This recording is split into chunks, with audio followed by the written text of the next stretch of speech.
tonight, but we're in great hands with Marin here tonight. And also want to just say something about Marin and publicly say congratulations on your acceptance to Harvard. And Harvard has picked up a great kiddo there. So congratulations, Marin, on that as well. Want to excuse Director Freeman tonight. He is working with a team of folks that are in Bend La Pine, looking at some ways we can further our work of supporting all students. And that's all I've got. Thank you. We want to thank Eastwood, Jennifer, for hosting us, and it's great to see the artwork from your classes and your students. So thank you for hosting us here this evening. To begin, let's turn the time over to Marin Gray for our student leadership report. All right, well, to begin with, it's spring and we are very excited that like a normal spring, we have a lot going on. So buckle up because there's a lot to say. Staff Appreciation Week will be the week of the 18th, and we have tons of fun surprises for the staff that will be taking place each day of that week to honor their hard work. FFA created little potted flowers for each staff member across the district, and those were delivered today, and that's in partnership with the district wellness team. Recently, students represented very well at the FBLA competition. Apparently, we're the second largest chapter in Oregon, which was news to me, but very exciting. 9 students placed first in categories like Future Business Leader, Community Service Project, Business Report, Client Service, Coding and Programming, among others. And our very own Ayanna Brown won a $2,000 Oregon FBLA Foundation Scholarship. In addition, we have 22 national qualifiers, which placed 4th or higher, and those 22 people will be going to Chicago for nationals this summer. Today, we had a concert band festival, and on Monday, there was a joint middle and high school band concert to get the bands at the middle and high schools connected. We also had concert choir place first at the OSAA League Festival, and they qualified for the state competition with the highest scores that they've ever received, which is amazing. Last week was National Assistant Principals Week, and Mr. Snyder is here. I just want to thank you guys for all the hard work that you have done and are continuing to do, even though it's not technically the week anymore, but thank you still. Pride Night was a massive success. That was on March 31st, and it was really exciting because we haven't had a Pride Night in a while. And talking to the students who had never been to an event like that, they were so thrilled and really mind blown about all the opportunities that RHS has to offer. For example, I was talking to a girl who said, I'd never been in the welding room. I didn't even know we had a welding program until Pride Night. So that was really cool to see for all of us, not just the 8th graders. On April 21st and the 22nd next week, the administrative team is hosting a Student Voice Pizza Lunch. So really, this is just an informal opportunity for students to share ideas and feedback about RHS. Yearbook was recently recognized in the Jostens annual Yearbook Lookbook, which is a big deal for our work last year during COVID. Tomorrow and Friday, 8th grade students will be on campus for a transition day. They'll be doing things like course requests and just making connections at the high school. We have lots of people working on this, middle school staff, Roseburg High staff, and also the link crew leaders from Roseburg High School, which are students. Sense and Sensibility opened last weekend and is open again this weekend. We have got nothing but glowing reviews. The students love it, and we would love if you all could make it next weekend as well. We have something super exciting coming up on the 25th. The RHS coffee shop will open. There's options like coffee and lemonade and slushies for those who don't like coffee, and it'll be open 5 days a week from 7 to 7:30 in the mornings and during both lunches at RHS. Last week, we also had class assemblies. The RHS administration and Chelsea and I, the ASB co-presidents, met with each of the grade level classes to review expectations and to start forming our desired culture. The administration reported that at this year's class assemblies, students were very respectful and very responsive throughout. In leadership, coming up, again, a bunch of spring activities. We still have Mr. RHS on our plates on May 6th, prom on the 23rd, homegoing week, the week of, I think it's May 20th, mother-daughter tea, and we also have the LEAD Awards, which are still ongoing. And this past month's award recipients were Maddie Abbott, Arleigh Ayson, and Savannah Johnson, and they were recognized for their small-scale leadership on campus throughout the school year. As far as sports goes, we have super exciting news that I believe Superintendent Corden will share also a little bit later, but we had very high GPAs this year. Our average overall for the school year was 3.46. That's coming out of a fall sports average of 3.5, a winter sports average of 3.41, and so far for spring, we have 3.43 GPA. So congratulations to all those scholar athletes.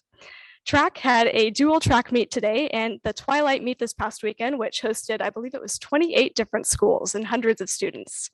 Baseball and softball have begun their league play, and a direct quote from Mr. Bolin, "We really need the weather to start cooperating." Baseball and softball also both competed in double headers this weekend, and baseball won.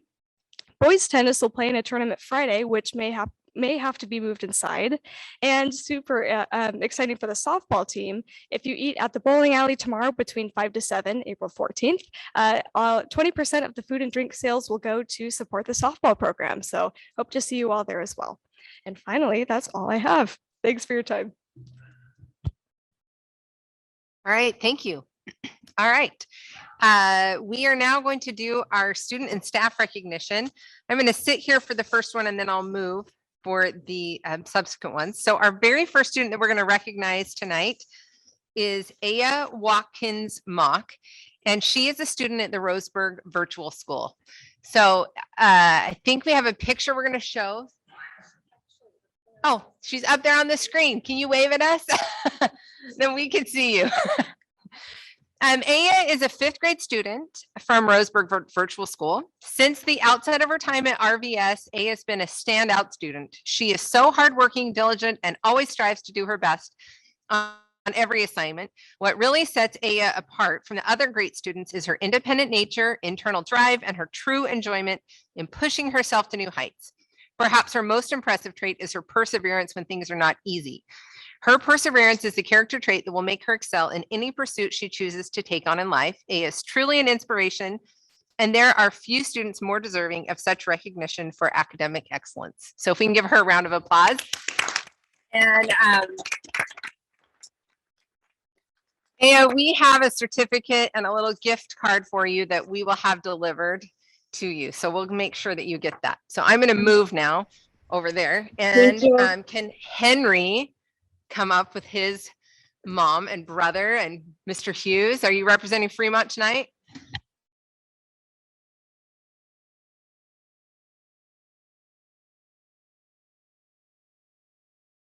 Behind the table, there you go, or in front of the table, either way.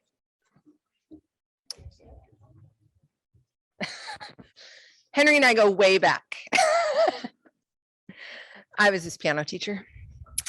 But tonight we're going to recognize 8th grade student Henry Anderson from Fremont Middle School. Teachers say Henry is a terrific leader and a role model to fellow students. He frequently goes above and beyond on assignments and sets high expectations for himself while showing an enthusiasm for learning. Henry demonstrates Fremont's epic core values of empathy, perseverance, integrity, and community. He takes the initiative to help others when he can see them struggling, and his positive mindset is contagious. Henry is also a talented euphonium player in the band, and he likes to share his great sense of humor daily with his wide selection of holiday socks. Are you sporting anything exciting today? I would say that qualifies. And I got to see Henry last weekend do the Charleston and Lederhosen at the middle school musical. He was in Frozen. So he is a great kid, and we want to wish you, well, we want to say congratulations.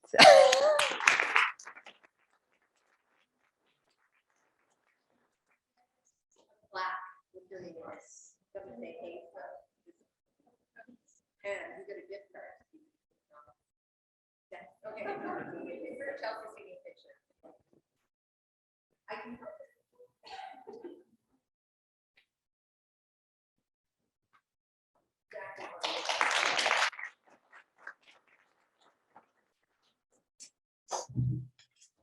All right. And 9th grader Arleigh Ayson. Do you want to come up, Arleigh, and Mr. Steinecker and anyone else who's here to recognize her? 9th grader Arleigh Ayson is tonight's exceptional student from Roseburg High School. Teachers describe Arleigh as a quiet overachiever who always has a smile on her face. She demonstrates a strong work ethic and is a leader of other students. Her caring nature and personality allow her to work well with others, as she always respects others' opinions, even when they differ from her own. She regularly completes all activities and assignments with outstanding results. Arleigh's favorite class is English. Who's your English teacher? Oh, she's a good one. And she participated in basketball and volleyball. Also described as a rock star student, Arleigh in business. And I heard you say her name in something, Maren. What? I heard you say her name. Oh, you're one of the leading recipients. Yes, awesome. Lots of great things. So congratulations. Let's give her a round of applause.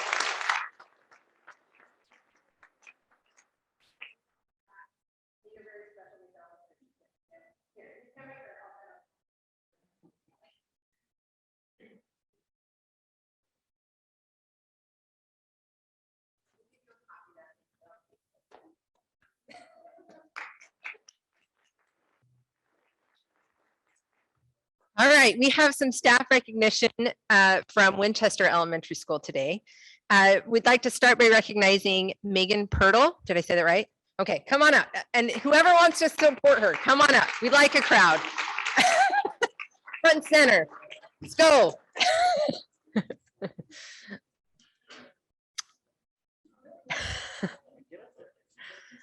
Head on over. All right. We love a crowd.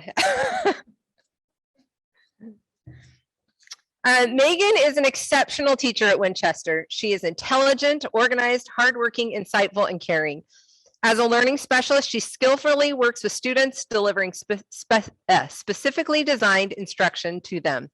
She wears many other hats as well, including being a leader on the school's IPBIS team, a member of the 5D Instructional Framework Committee, organizer of grade level intervention meetings, chair of the social committee, school test coordinator, and author of the weekly staff newsletter. Megan is well respected by students and staff and is genuinely dedicated to the success of her school. So congratulations, Megan.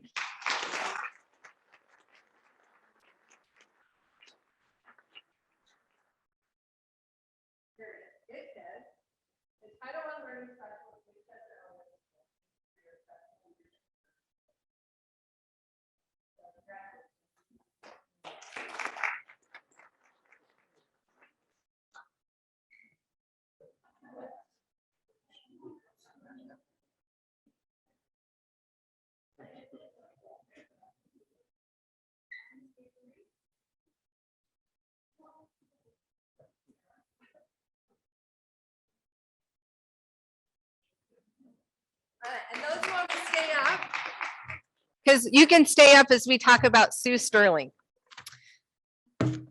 Sue gets to be front and center now. Sue has been chosen by the staff at Winchester to be tonight's classified Crystal Apple recipient. She was an obvious choice because she is dedicated, much loved, and a highly skilled instructional assistant. Sue is known to be gentle, kind, and an incredibly giving person. She excels at helping students learn both academically and behaviorally and is able to reach students who are struggling. This year, she's been a tremendous support with a group of highly energetic kindergartners. We all know what that means. Sue's giving personality consistently spreads good cheer throughout the campus. So congratulations, Sue.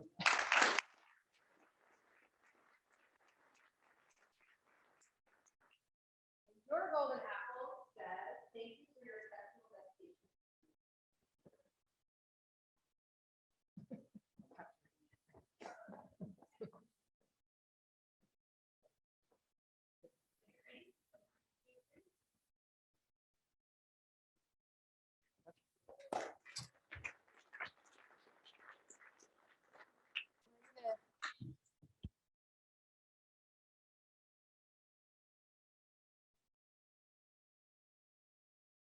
We do have one final recognition for this evening, and that is we want to recognize two of our staff members who have obtained their national board certification. Tim Weber at Fremont Middle School and Jade Walcott at Roseburg High School. Having had lots of kids go through the district, both of these educators have blessed the lives of my family. Jade's an excellent counselor at RHS, and Tim Weber is an outstanding math and science teacher. And we want to congratulate them for their work in becoming nationally board certified. So let's give them a round of applause.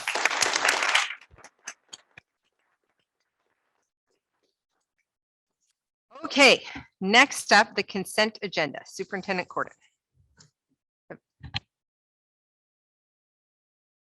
Add before we, okay. All right, the chair will entertain a motion to approve the consent agenda as published.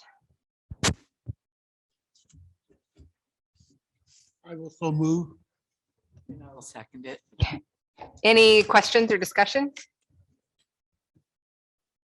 All in favor of approving the consent agenda as published, say aye. Aye. Any, well, yes, there's no one opposed. I'm just whipping through this tonight. We now will have time for public participation. I will just turn the time over to Assistant Superintendent Nee to explain how that works. Larson. If anyone in person attending tonight would like to address the board during public participation, please come up to the microphone. If you are on Zoom and would like to participate, please use your raise your hand function. Each person will have 2 minutes and a timer will go off at that time, and we ask that you wrap up your comments at that time.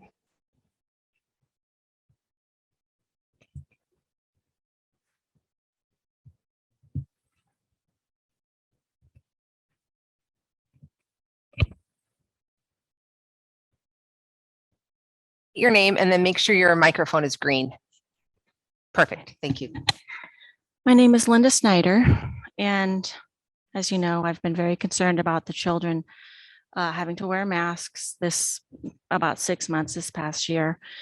3 of my grandchildren attend elementary school in the Roseburg public schools, and I think it has been very bad for them, for their health and for their mental state. And I believe that the masks are controlled by the state education. It's not decided on by the local system. And so the state bases what they have, they're going to decide on what the CDC says. And if I was listening to the news and heard Rochelle Walensky, who's the CDC head, say, I would say put your masks in a drawer, anticipate you may need them again, and hope that we don't. She said, we may want to be more vigilant during some seasons, maybe during respiratory season. If things ramped up, we would want to put on our masks again to protect both from flu and from COVID and from all other respiratory diseases. So basically, especially in Oregon with the permanent mask mandate, they want to be able to pull that mask mandate out of their pocket anytime that they think there's some sort of a health risk, a respiratory problem. And the thing is that masks are not effective against viruses. There's no peer-reviewed study that shows that they are effective against viruses. And so if you can, provide me one, I'd be happy to read it, but I have not found a single one. And if you look at the statistics, New York versus Florida, for example, in New York, they've masked, locked down, tested, and forced passports, and yet their numbers are no better than anywhere else. So it shows us that masks are not effective. And I do not understand why little children have to wear masks when they are not at high risk for getting COVID. And if they do get COVID, it is not a serious matter. And yet hundreds and hundreds of children in this area are being forced to wear masks. For what reason? And I would say that this is not about safety or health. This is more about control. And it might not be on your part or staff. I have nothing against teachers or staff or anything like that. I have 4 teachers in my own personal family. But it is about control from the state level, and it goes up from there. People need to research a little bit and find out, why are they forcing masks? It's about control. And so I think they're planning to do masks again. And the question is whether they're going to succeed or not. If you have children in Roseburg Public Schools, you probably will be asked to wear masks next year if the CDC has their way. All right, thank you.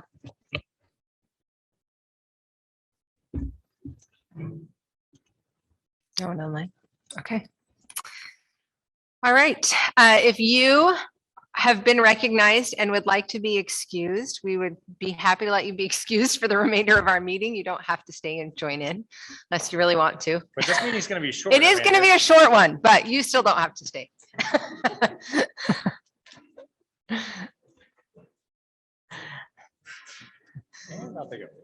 It's like, I mean, they can stay. I know. Go use your McDonald's gift card for the hot chocolate they won't sell you, because I tried.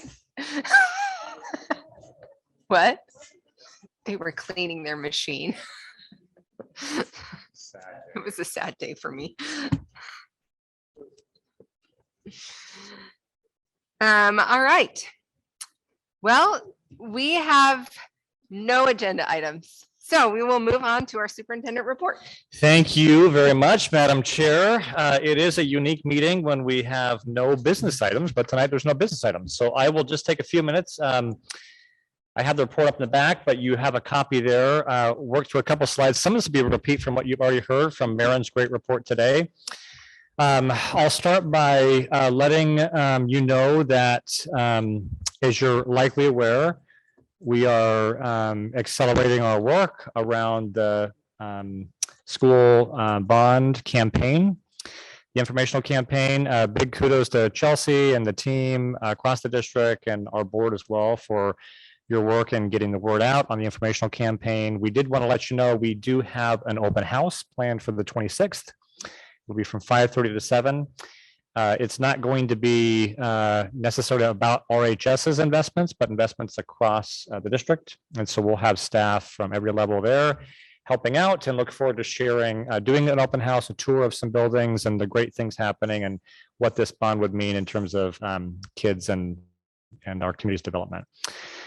You may have seen, and thanks to our own board chair for presenting at Roseburg City Council meeting this week on Monday. The City Council unanimously approved support of the bond as well. And there was a wide range of things happening to continue to share information with our community about the bond. It's hard to talk about any superintendent report without talking about our kids, and you've heard a lot about the amazing things our kids are doing. We've heard about kids today doing great things, and I will just say our kids are incredible. Our kids are doing amazing things.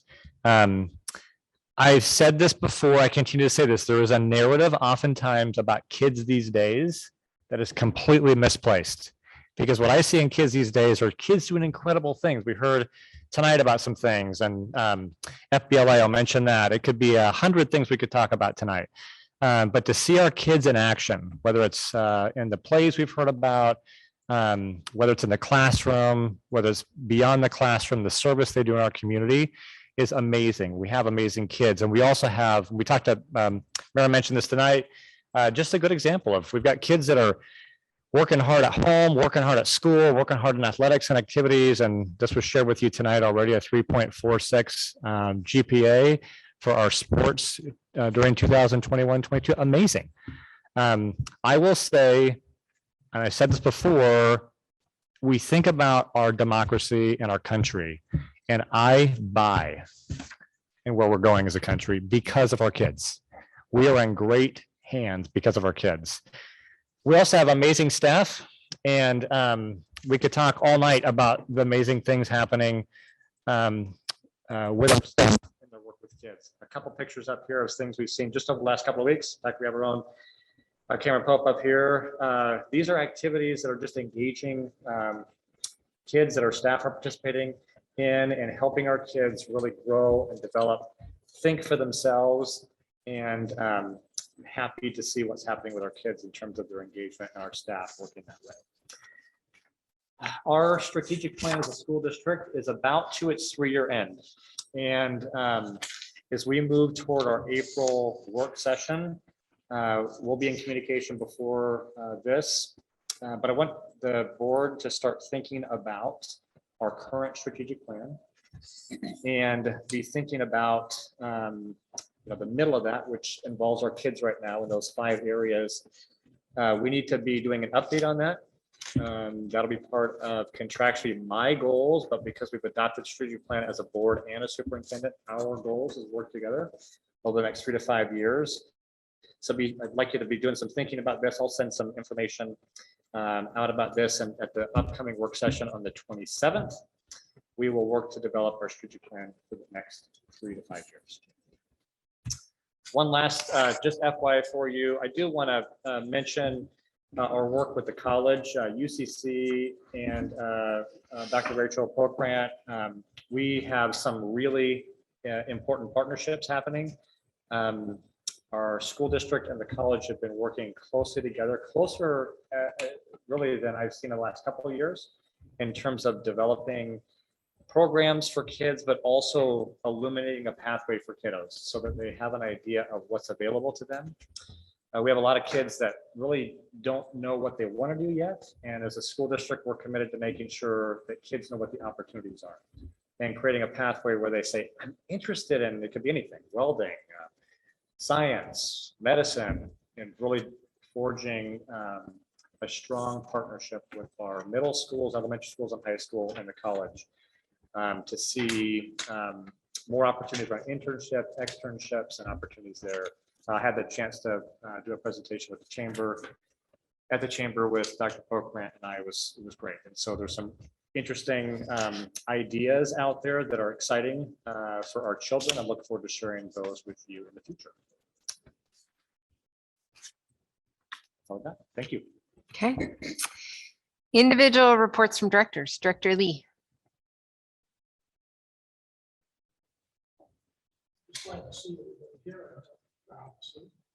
Not technically sophisticated. No, I've got nothing to say. Okay, except you like this weather.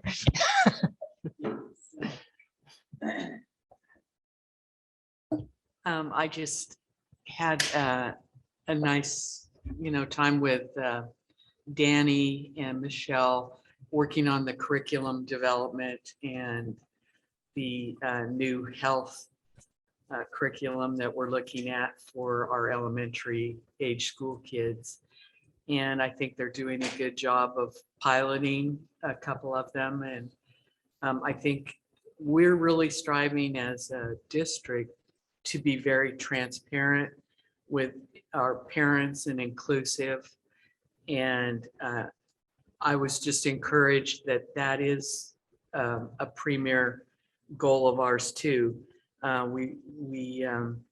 know in a lot of parts of the country, it's been a real issue, and we just want to make sure that we as a district are keeping those doors open for our parents. And we will, as we in the end of April, the last week of April, we will have a time when the curriculum that we are looking at is going to be open for parents to come and look at the district office. It'll be at the district office and have a chance to see. And there's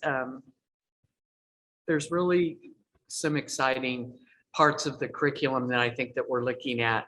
I think most parents would be pretty satisfied when they review it. So that was encouraging to me to have that meeting.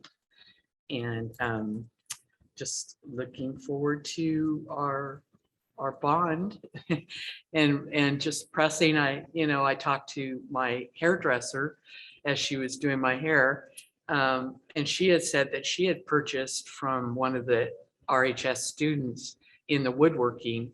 She had purchased her headboard for her Airbnb, and she was so happy with it. She had the student make her the footboard.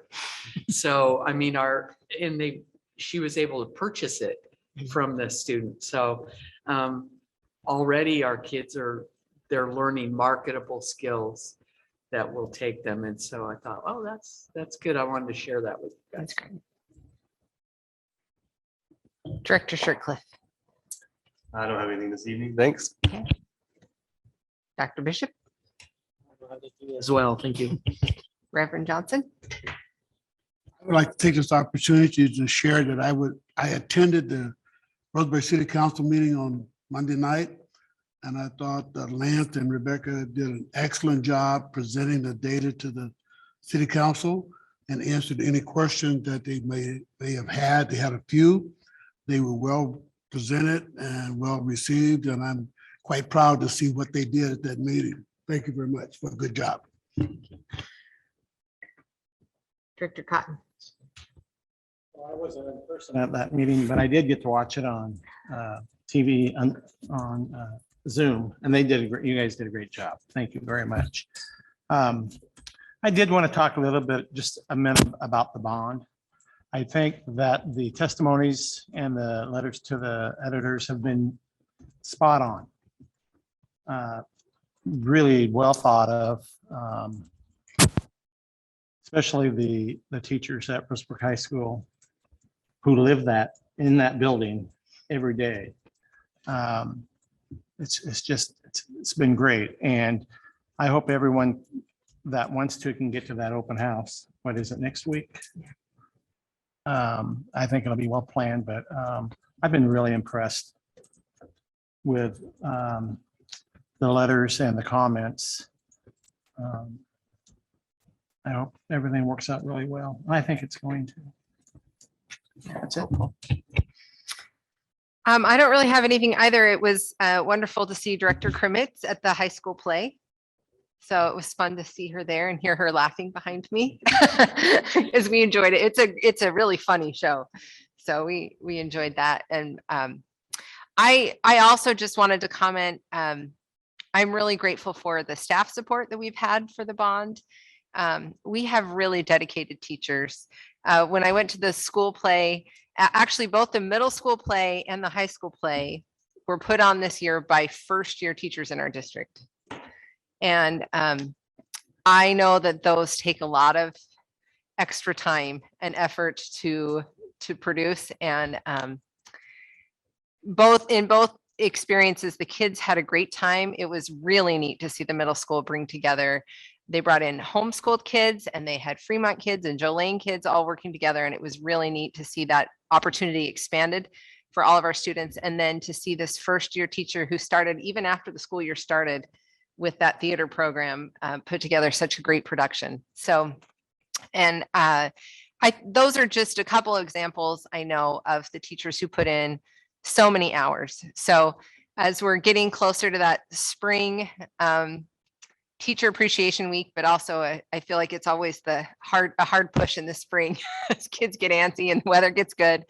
I just want to express gratitude to our teachers and staff for the work that they're doing every day. And yeah, thank you. And that is the conclusion of our meeting this evening.